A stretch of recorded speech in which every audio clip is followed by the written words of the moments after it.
एक भाई के सामने ही उसकी बहन के रूप की तारीफ करता हुआ दुष्ट राजा राजकुमार से बोला, सुना है तेरी बहन रुद्रलेखा अद्भुत सौंदर्य की जीती जागती प्रतिमूर्ति है।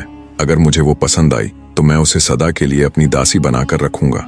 सत्ता के लालच में अंधा हो चुका राजकुमार बिना एक भी पल विलंब किए बोला, मुझे मंजूर है महाराज।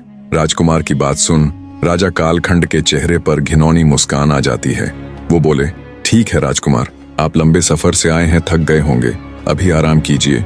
कल हम अपनी सेना के साथ अरण्यपुर पर चढ़ाई करेंगे। दुष्ट राजा की बात सुन राजकुमार रुद्रसेन खुशी खुशी विश्राम गृह में चला गया।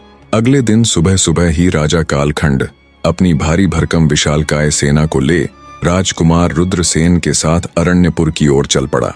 उधर राजमहल में महासेनापति विभित्सिना को अपने एक गुप्तचर के द्वारा जब इस पूरी साजिश का पता चला तो वो दंग रह गई।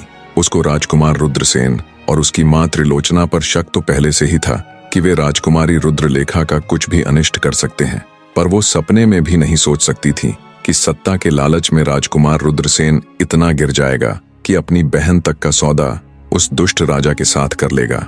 सौतेली ही सही, पर थी तो राजकुमारी आखिरकार उसकी बहन ही। ये सब सोचते सोचते उसकी आंखों में ज्वाला धधकने लगी। राजकुमारी रुद्रलेखा को इस पूरे वाक्य के बारे में बिना अवगत करवाए वो अकेली ही अपने घोड़े पर सवार हो खोलते खून के साथ राजा कालखंड की तरफ बढ़ने लगी। हवा से बातें करते हुए अपने अश्व की बदौलत वो कुछ ही देर में राजा कालखंड और उसकी विशाल सेना के सामने जा डटी। राजा कालखंड ने बीच रास्ते में जब एक अकेली लड़की को यूं अपने सामने खड़े देखा तो पल भर के लिए उसकी रगों में भी अजीब से भय की सनसनी दौड़ गई। उन्होंने जब राजकुमार रुद्रसेन से उसके बारे में पूछा तो वो बोला, महाराज ये विभित्सिना है, मेरी बहन की सखी। इसे ही मेरी बहन ने अरण्यपुर राज्य की महासेनापति नियुक्त किया हुआ है। राजकुमार रुद्र की बात सुन घिनौनी हंसी हंसता हुआ राजा कालखंड बोला, इसकी मृत्यु इसे यहाँ खींच लाई। राजा कालखंड आगे कुछ कहता उससे पहले ही विभित्सिना दहाड़ती हुई बोली, पापी राजा, मेरी नहीं बल्कि तेरी मृत्यु ने आज तुझे यहाँ मेरे सामने ला खड़ा किया है। दुष्ट मनुष्य, आज तक पता नहीं तूने कितनी ही अबला नारियों की असमत लूटी है, कितने घर उजाड़े हैं। आज तेरे उन सभी पापों का अंत तेरी मृत्यु के साथ हो जाएगा। जैसे ही विभित्सिना के ये शब्द हवा में गूंजे, क्षण भर के लिए पूरा मैदान मौन रह गया।